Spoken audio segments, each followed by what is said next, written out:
오늘의 말씀은 마태복음 1장 18절에서 25절입니다. 예수 그리스도의 태어나심은 이러하다. 그의 어머니 마리아가 요셉과 약혼하고 나서 같이 살기 전에 마리아가 성령으로 잉태한 사실이 드러났다.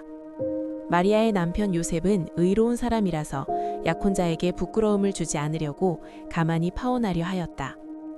요셉이 이렇게 생각하고 있는데 주님의 천사가 꿈에 그에게 나타나서 말하였다. 다윗의 자손 요셉아, 두려워하지 말고 마리아를 네 아내로 맞아들여라.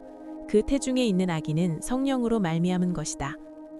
마리아가 아들을 낳을 것이니 너는 그 이름을 예수라고 하여라. 그가 자기 백성을 그들의 죄에서 구원하실 것이다. 이 모든 일이 일어난 것은 주님께서 예언자를 시켜서 이르시기를 보아라, 동정녀가 잉태하여 아들을 낳을 것이니 그의 이름을 임마누엘이라고 할 것이다 하신 말씀을 이루려고 하신 것이다.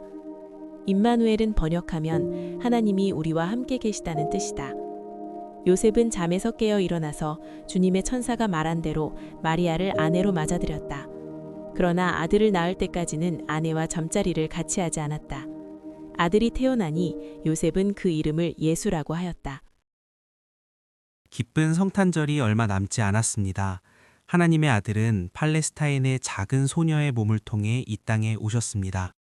성탄절이 해마다 반복되며 익숙해질수록 우리는 이 사건이 지닌 급진성을 잊어버리기도 합니다. 전능자의 뜻이 10대 소녀의 몸을 힘입어 잉태되었다는 사실은 하나님께서 작고 연약한 인간 존재를 통해 일하시기를 선택하셨다는 신비를 드러냅니다. 이는 인간 존재의 존엄과 더불어 우리가 감당해야 할 책임을 다시금 생각하게 합니다. 하나님의 신비를 묵상할수록 우리는 자연스레 참 인간이 되는 길에 대해 묻지 않을 수 없습니다. 우린 어떻게 참 인간이 될 수 있을까요? 마태복음의 성탄 사건에 몇 가지 인상적인 장면이 눈에 띕니다. 각 장면은 각각 복립된 교훈이라기보다 하나님이 우리와 함께 계신다는 사실을 서로 다른 방식으로 증언하며 점차 한 중심으로 우리를 이끌어갑니다. 먼저 눈에 띄는 장면은 성탄의 방식이 지닌 연약함입니다. 하나님의 아들은 돌봄이 필요한 아기의 모습으로 어린 소녀의 자궁을 빌려 이 세상에 오셨습니다.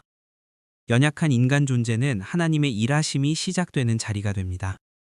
반인반신의 초월적 존재가 아닌 완전한 하나님이신 하나님의 아들은 참 인감의 모습을 바라보는 창이 됩니다. 또 하나의 장면은 요셉의 모습입니다. 마태는 요셉을 의로운 사람으로 소개합니다. 우리는 흔히 의로움을 옳고 그름을 분명히 가르고 잘못을 공개적으로 드러내는 단호한 태도로 떠올립니다. 그러나 요셉의 의로움은 전혀 다른 모습입니다. 약혼자 마리아의 임신 사실 앞에서 그는 분노하거나 자신의 결백을 증명하려 하지 않습니다. 오히려 마리아에게 부끄러움을 주지 않기 위해 조용히 파혼하려 합니다. 마리아를 보호하려는 이 섬세한 태도를 마태는 의롭다고 합니다.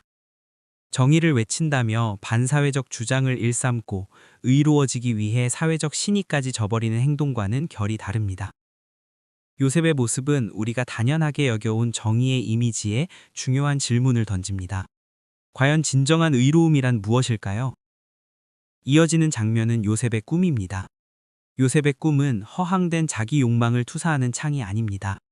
그 꿈은 오히려 요셉을 더 위험한 선택으로 이끕니다. 그는 꿈을 통해 자신을 방어하는 길이 아니라 하나님의 뜻을 받아들이는 길로 나아갑니다.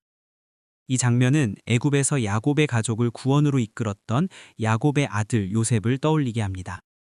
마태가 굳이 요셉의 아버지를 야곱이라 밝히는 것은 하나님의 구원 역사가 지금 이 자리에서 다시 펼쳐지고 있다는 것을 암시하는 듯합니다.